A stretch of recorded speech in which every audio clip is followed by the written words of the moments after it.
Hi, it's Mr. Anderson. Welcome to Biology Essentials Video 50. This is on populations and how populations interact with one another. One of the most famous words in all of biology is called symbiosis. Symbiosis basically means living together. Or same life. And so an example of this would be the clownfish in the sea anemone. Clownfish lives in the sea anemone. Sea anemone gives them protection. They have these stinging cnidocytes in their tentacles, and the clownfish is immune to those, so they can live within the anemone, so they get protection. What do they give the anemone? Well, they're going to feed on little invertebrates that normally might damage the anemone. That'd be one thing. And then they're going to secrete urea, and that urea is going to be used as nitrogen inside the algae that live in the anemone, which is another symbiotic relationship. And so that's basically what I'm going to talk about, relationships between populations. And so these interactions can have effects. Sometimes those effects are good and they're positive, sometimes they're negative, and sometimes they're neutral. And so if we look at all these interactions between populations, those that are positive, those that are neutral, those that are negative, we have all these different types of symbioses. Some that are good, some that are bad, and some that are neither. And so basically we'll go over all the different types. Remember though that in an ecosystem, these symbioses can help an ecosystem or damage it. And ecosystems are fairly stable, but they're stable because there's constant feedback mechanisms that keep those populations in check.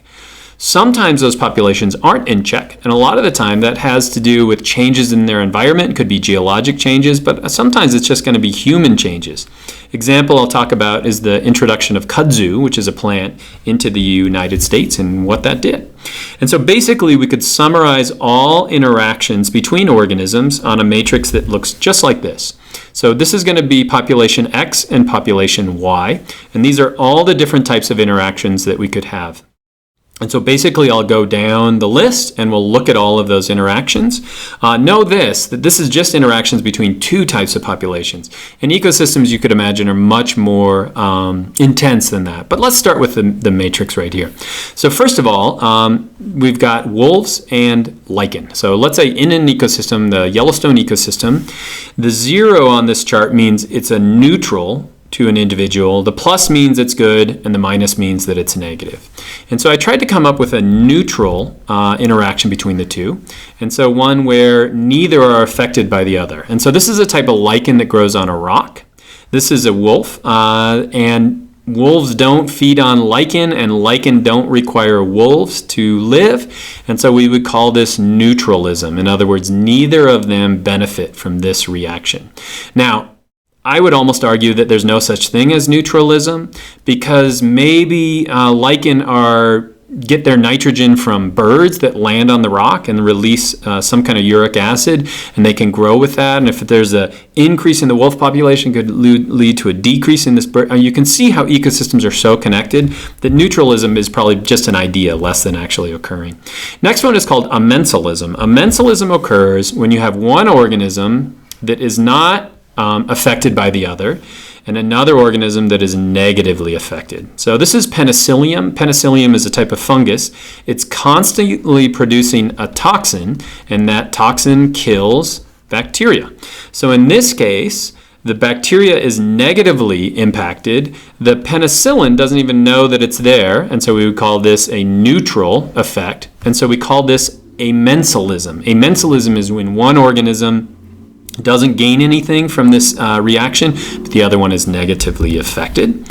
Next one, we go to commensalism. Commensalism is when one is positively influenced. And so I didn't know this, I learned about this, but the golden jackal, lots of times the males, if they get driven out, or individuals as they get driven out, they'll just follow tigers around at a safe distance. And so they'll wait for that tiger to kill something, and so they can get some scraps from it. And so in this case, the jackal is not going to affect the tiger, so that would be a neutral reaction, but the jackal, just by living around the tiger, is getting a positive. And so we would call this a commensalistic relationship, where the tiger gets nothing, but the jackal is going to get something good from it. Next, we'll go to competition. So an example of this could be the lion and the cheetah. They both feed on similar prey. And so if the lion kills more prey, that's going to be less for the cheetah. And if the cheetah gets less kills more prey, that's going to impact the lion. And so we call this competition. And so lots of times if a lion moves into an area and they can find cheetah cubs or cheetahs, they'll kill them because they're in direct competition for the same kind of a food source. Next one, we go to mutualism. Mutualism, remember, is going to be when both benefit. And so pollination is an example of a mutualistic relationship between insects and flowers. And so what do the flowers get? Well, as an insect lands on a flower and starts to eat the nectar, so it's getting food from the flower, and they're attracted to that. It's also going to dust that with pollen, and so as this bee moves away, it's going to move it to a different plant. And so what's the plant getting? It's getting dispersion of its pollen or its sperm to another plant. What's the bee getting? It's getting a constant food supply. And so this is a mutualistic relationship. They both benefit. And if we look through time, evolutionarily, we've had this growth of insects along with the growth of plants. And then finally, we have plus minus. In other words, we have either predation or parasitism. And so right here, we've got a praying mantis that is eating a bumblebee. So that's definitely bad for the bee, but it's definitely good for the praying mantis. And so we would call this predation. Predation is going to be a positive for one, negative for the other. But parasitism is the same thing. And so this would be a cowbird egg. A cowbird is a bird that will lay its bird in other birds' nests.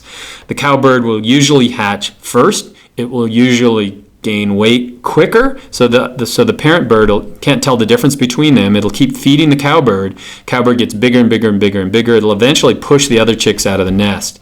And so that's a type of parasitism. It's good for the cowbird. It's definitely bad for the eggs that are laying right there. And so we call that a plus kind of minus reaction. So those are all the different types. And you should kind of learn these different terms and examples of each of those. Now, ecosystems contain all these interactions between populations, but ecosystems tend to stay the same. And they use feedback mechanisms to do that. And so remember when we learned about feedback mechanisms, this is an example of one. If you're driving down the road and you see the sign, going too fast, so you're going to slow down a little bit, and then you're going to slow down too much, and then you're going to speed up, and eventually you hit this checkpoint. This would be a negative feedback loop that you're experiencing, but ecosystems are going to see the same thing. And so wolves were introduced in Yellowstone Park in 1995. Their population took off. Let's find a different color. Took off, and pretty soon there were over 100 wolves this is in northern part of Yellowstone National Park. So what were they feeding on? They were feeding on elk. So if we look at the elk population was around 16,000. What happened to the elk population? Elk population started to drop off. So now there's not food to eat, and so the wolves are starving. So what's going to happen to them? Their population is going to drop off. They're maybe going to have less pups in their litter, so their population will drop off. What will happen to the elk population? Well, if there's less wolves, then they can have better calves. They're more likely to survive, and so they're going to increase. And so we're going to get this. Let's get a color that's right. We're going to get this fluctuating between the wolves and the elk populations, maintaining this kind of static equilibrium or this carrying capacity within it. So it's kind of like a negative feedback loop where the number of elk dictate the number of wolves and the number of wolves dictate the number of elk. So it's a feedback loop, and it keeps them kind of at a constant level. Now, what's interesting when we talk about populations is I'm talking about a population as a whole, but populations are made up of a bunch of individuals. And so this is a cool picture of these birds starting to migrate, and maybe you've seen videos of this. But in any population, a population is made up of a bunch of different individuals, be it in a forest or in this herd or in here, which is a biofilm, which is set up between bacteria. And so all those choices made by individuals create a population that has a specific behavior as well. And so each of the birds in this flock are just trying to stay next to the bird next to them, a safe distance between the two, but we get this living kind of a population, this living system that's constantly in flux. But sometimes populations get out of flux. Sometimes that feedback just doesn't work. And usually that happens when we bring them from somewhere else. And so in 1876, in the Centennial Expedition in Philadelphia, somebody brought this beautiful plant from Japan called kudzu. And so kudzu was released to the United States in 1876. It's taken off, and it's gone crazy since that. And so much of the Southeast is covered in this vine-like plant. It was even used in World War II. They released the humans, the American forces brought it to the islands of like Vanuatu just so it would cover up their material, just kind of to disguise plants living on that area as a camouflage. But once you introduce it into a new ecosystem, there's nothing that's evolved to feed on that kudzu. And as a result, kudzu took off, and so its population grew, and there was nothing that was stopping it. Until now. Now we have this bug that has made its way here as well. So we would call kudzu an invasive species, but now we have this bug that's made it to the United States, and it is evolved to feed on kudzu. And so here's Dr. Jeremy Green. I think he works at Clemson, but basically what they're doing is looking at United States for the first time in Georgia. The growth of this bug. It has since covered South Carolina entirely. It has covered most of North Carolina and now most of Georgia. So this is a kudzu stink bug, and we're seeing huge growth of this as it feeds on the kudzu, which didn't have a predator before. And so it will eventually maintain some kind of a symbiotic relation between the two and some kind of a homeostasis, but when humans make big changes, it takes a while for them to actually respond. But with humans moving around this planet, it's going to be a hard thing for that to stop. And so that's populations. Those are interactions, and I hope that's helpful.